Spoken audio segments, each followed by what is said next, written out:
నమస్తే, welcome to స్వతంత్ర news. నేను మాధురి. ముందుగా బులెటిన్ హెడ్లైన్స్ చూద్దాం. తన అరెస్ట్ అక్రమం అంటూ కవిత పిటిషన్ స్వీకరించిన సుప్రీంకోర్టు, ఎల్లుండి విచారణ.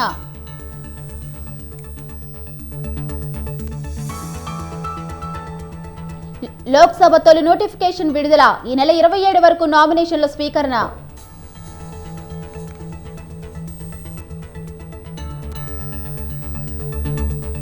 పిఠాపురంలో అన్ని వర్గాల మద్దతు ఉంది. పవన్ పై వైసీపీ అభ్యర్థి వంగ గీత ఆగ్రహం.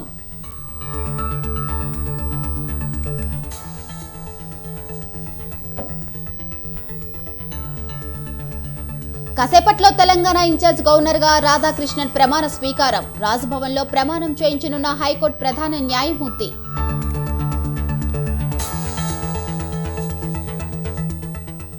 గొర్రెల స్కామ్ కేసులో కొనసాగుతున్న దర్యాప్తు. ఉద్యోగులను విచారించనున్న ఏసీబీ.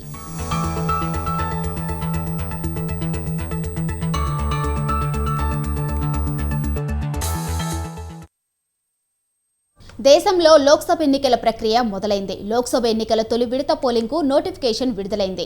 తొలి విడతలో 21 రాష్ట్రాలు, కేంద్రపాలిత ప్రాంతాల్లో ఎన్నికలు జరగనున్నాయి. దేశవ్యాప్తంగా 102 లోక్సభ స్థానాలకు ఎన్నికలు జరగనున్నాయి. నోటిఫికేషన్ జారీతో నామినేషన్ల ప్రక్రియ ప్రారంభమవుతుంది. నామినేషన్లు దాఖలు చేసేందుకు ఈ నెల 27 చివరి తేదీ కాగా, నామినేషన్ల పరిశీలన 28వ తేదీ, నామినేషన్ల ఉపసంహరణకు 30 చివరి తేదీ. తొలి విడత పోలింగ్ ఏప్రిల్ 19, ఓట్ల లెక్కింపు జూన్ 4న జరుగుతుంది.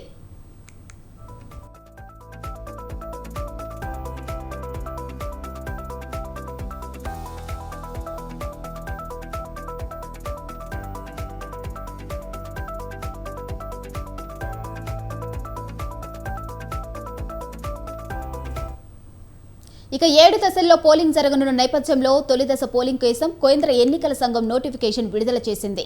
ఈసీ నోటిఫికేషన్ జారీ చేయడంతో తొలి దశలో 21 రాష్ట్రాలు, కేంద్రపాలిత ప్రాంతాల్లోని 102 లోక్సభ స్థానాలకు పోలింగ్ నిర్వహిస్తారు. అత్యధికంగా తమిళనాడులో 39 స్థానాలకు ఒకే విడతలో పోలింగ్ నిర్వహిస్తారు. అయితే తమిళనాడులో 39 స్థానాలు, రాజస్థాన్లో 12, ఉత్తరప్రదేశ్లో 8, మధ్యప్రదేశ్లో 6, అస్సాం, మహారాష్ట్ర, ఉత్తరాఖండ్ రాష్ట్రాల్లో 5 స్థానాలు, బీహార్లో 4, పశ్చిమ బెంగాల్లో 3, మణిపూర్, అరుణాచల్ ప్రదేశ్, మేఘాలయ రాష్ట్రాల్లో 2 స్థానాలు, ఛత్తీస్గఢ్, మిజోరం, నాగాలాండ్, సిక్కిం, త్రిపుర, అండమాన్ నికోబార్, జమ్మూ కాశ్మీర్, లక్షద్వీప్, పుదుచ్చేరిలో ఒక్కో స్థానానికి ఏప్రిల్ 19న పోలింగ్ జరుగుతుంది.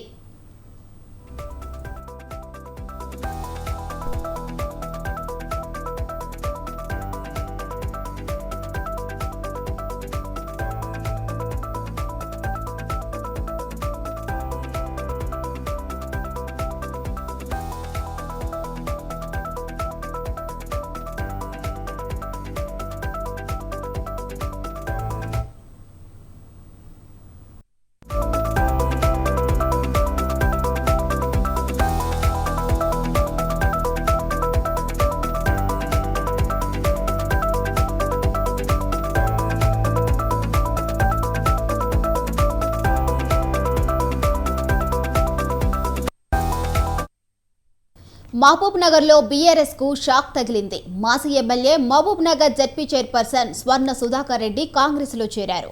ముఖ్యమంత్రి రేవంత్ రెడ్డి సమక్షంలో కాంగ్రెస్ కండువా కప్పుకున్నారు.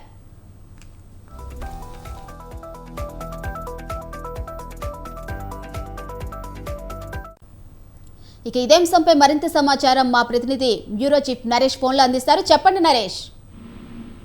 మాధురి, కాంగ్రెస్ లోకి నేతల వలసలు కొనసాగుతున్నాయి. మరీ ముఖ్యంగా బీఆర్ఎస్ నుంచి వరుస పెట్టి నేతలు కాంగ్రెస్ లో చేరుతున్నారు. అసెంబ్లీ ఎన్నికల్లో కాంగ్రెస్ గెలిచిన తర్వాత వరుసగా నేతలు కాంగ్రెస్ వైపు చూస్తున్నారు. లోక్సభ ఎన్నికల్లో కాంగ్రెస్ ముందంజలో ఉంటుంది అని చెప్పి అన్ని సర్వేల్లో తేటతెల్లమైంది. అదే సమయంలో రాష్ట్ర ప్రభుత్వంతో సఖ్యతగా ఉంటే తమ ప్రాంతాలు, తమ నియోజకవర్గాలు అభివృద్ధి అవుతాయి అని చెప్పి కూడా పలువురు ఎమ్మెల్యేలు కాంగ్రెస్ గుటికి చేరుతున్నారు. అందులో భాగంగా ఇప్పటికే Congress MLA BRS MLA Danam Nagender Congress గుటికి చేరారు. ఇప్పుడు తాజాగా అదే కోవలో మాజీ ఎమ్మెల్యే మహబూబ్ నగర్ జిల్లా పరిషత్ చైర్పర్సన్ స్వర్ణ సుధాకర్ రెడ్డి సైతం కాంగ్రెస్ గుటికి చేరారు. ఈ రోజు సీఎం రేవంత్ రెడ్డి భేటీ అయిన స్వర్ణ సుధాకర్ రెడ్డి కాంగ్రెస్ లో చేరేందుకు ఆసక్తి కనపరిచారు. ఈ నేపథ్యంలో ఆమెకు కాంగ్రెస్ కండువా కప్పి పార్టీలోకి పిసిసి చీఫ్ రేవంత్ రెడ్డి స్వర్ణ సుధాకర్ రెడ్డిని ఆహ్వానించారు. ఎందుకంటే మహబూబ్ నగర్ పార్లమెంట్ నియోజకవర్గాన్ని గెలుచుకోవాలి అని కాంగ్రెస్ పట్టుదలగా ఉంది. అందులో భాగంగా ఇప్పటికే వంశచంద్ర రెడ్డిని కాంగ్రెస్ పార్టీ అభ్యర్థిగా ప్రకటించింది. ఆయన విస్తృతంగా అక్కడ యాత్రల ద్వారా ప్రజలను చేరువయ్యేందుకు ప్రయత్నిస్తున్నారు. అదే సమయంలో ఇతర పార్టీ నేతలను కాంగ్రెస్ పార్టీలో చేర్చుకుంటున్నారు. ఇప్పటికే మహబూబ్నగర్ మాజీ ఎంపీ బీజేపీ సీనియర్ నేతగా ఉన్న జితేందర్ రెడ్డి కాంగ్రెస్ పార్టీలో చేరారు. తాజాగా జిల్లా పరిషత్ చైర్పర్సన్ గా ఉన్న స్వర్ణ సుధాకర్ రెడ్డి సైతం కాంగ్రెస్ గూటికి చేరటంతో మక్తల్, నారాయణపేట, దేవరకద్ర, మహబూబ్ నగర్ ఈ నియోజకవర్గాల్లో కాంగ్రెస్ బలం మరింత పెరిగే అవకాశాలు ఉన్నాయి. అందులో భాగంగానే స్వర్ణ సుధాకర్ రెడ్డిని కాంగ్రెస్ పార్టీలో చేర్చుకున్నట్టుగా గాంధీ భవన్ లో చర్చ అయితే నడుస్తోంది. Madhuri. Right, thank you Naresh.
Right, breaking news చూస్తున్నాం. ఎల్లుండి బీజేపీ కేంద్ర ఎన్నికల కమిటీ భేటీ కానుంది. ఈ నెల 22న ఢిల్లీలో బీజేపీ సీఈసీ సమావేశం కానుంది. బీజేపీ 3వ జాబితా అభ్యర్థుల ఎంపికపై సమావేశంలో చర్చించనున్నారు. ఈ సమావేశంలో తెలంగాణలో మిగిలిన 2 స్థానాలకు అభ్యర్థులను ఫైనల్ చేయనున్నారు. వరంగల్ నుండి ఆరూరు రమేష్, ఖమ్మం నుంచి జలగం వెంకట్రావు పేర్లు దాదాపు ఖరారైనట్టు తెలుస్తుంది. 3వ జాబితాలో వీరి పేర్లను అధికారికంగా ప్రకటించే అవకాశం కూడా ఉంది. ఖమ్మం, వరంగల్ అభ్యర్థుల పేర్లను ప్రకటిస్తే తెలంగాణలో బీజేపీ మొత్తం 17 స్థానాల్లో అభ్యర్థుల ఎంపిక పూర్తవుతుంది.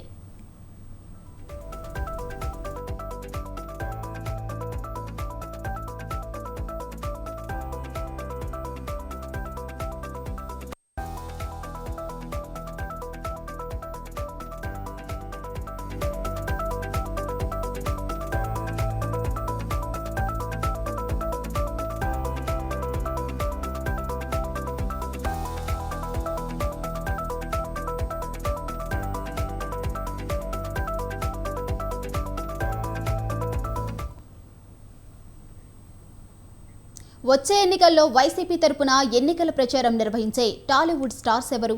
టీడీపీ జనసేనకు ఉన్న సినీ గ్లామర్ వైసీపీకి ఉందా? గత ఎన్నికల్లో వైసీపీ తరపున ప్రచారం చేసిన సినీ ప్రముఖులు ఈసారి వైసీపీకి మద్దతు పలుకుతారా?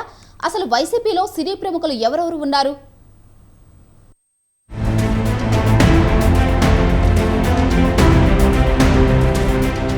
రాష్ట్ర రాజకీయాలకు సినీ నటులకు విడదీయరాని సంబంధం ఉంది. సినీ స్టార్లు ప్రచారంలో పాల్గొంటే ఎంతో కొంత ప్లస్ అవుతుందని అన్ని రాజకీయ పార్టీలు భావిస్తూ ఉంటాయి. అందుకే ప్రతి ఎన్నికల సమయానికి తమ పార్టీ తరపున ప్రచారం చేసేందుకు టాలీవుడ్ సెలబ్రిటీలను రంగంలోకి దింపడం ఆనవాయితీగా వస్తోంది. ఏపీ రాజకీయాలకు వస్తే టీడీపీకి సినీ గ్లామర్ ఎక్కువగా ఉంది.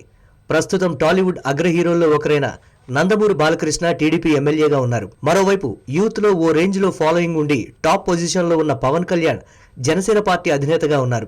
దీంతో కూటమి పార్టీలకు ఇటు పవన్ అటు బాలయ్య ఎలక్షన్ క్యాంపెయిన్ చేయనున్నారు.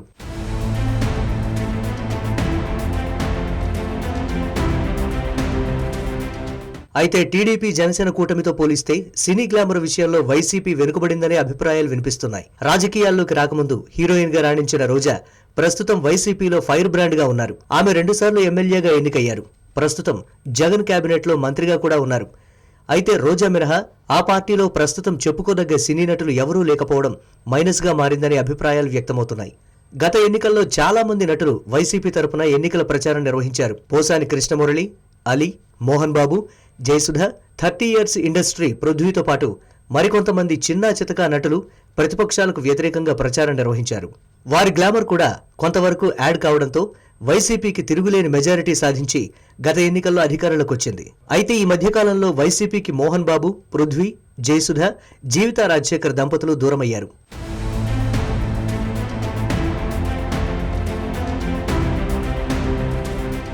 వచ్చే సార్వత్రిక ఎన్నికలకు మరో నెలన్నర మాత్రమే సమయం ఉంది. ఈసారి ఎన్నికల్లో టీడీపీ, జనసేన, బీజేపీ కలిసి పోటీ చేస్తున్నాయి. టీడీపీ, జనసేన కలిసి పోటీ చేస్తూ ఉండడంతో ఆ పార్టీకి కావలసినంత సినీ గ్లామర్ తోడైంది. బాలకృష్ణ, పవన్ కళ్యాణ్ కు ఇండస్ట్రీలో ఉన్న ఫ్యాన్ ఫాలోయింగ్ గురించి ప్రత్యేకంగా చెప్పనవసరం లేదు. ఈ నేపథ్యంలో ఈ మల్టీ స్టార్స్ కి కౌంటర్ గా వైసీపీ కూడా క్రేజీ యాక్టర్స్ ని రంగంలోకి దింపాలని భావిస్తున్నట్లు చెప్తున్నారు. అయితే ఈ మధ్యకాలంలో వైసీపీకి ఇండస్ట్రీ నటుల నుంచి పెద్దగా సానుకూల స్పందన రావడం లేదని చర్చ జరుగుతోంది. ముఖ్యంగా సినిమా టికెట్ల విషయంలో ప్రభుత్వం తీసుకున్న ఇవి బులెటిన్ అప్డేట్స్. చూస్తూనే ఉండండి స్వతంత్ర.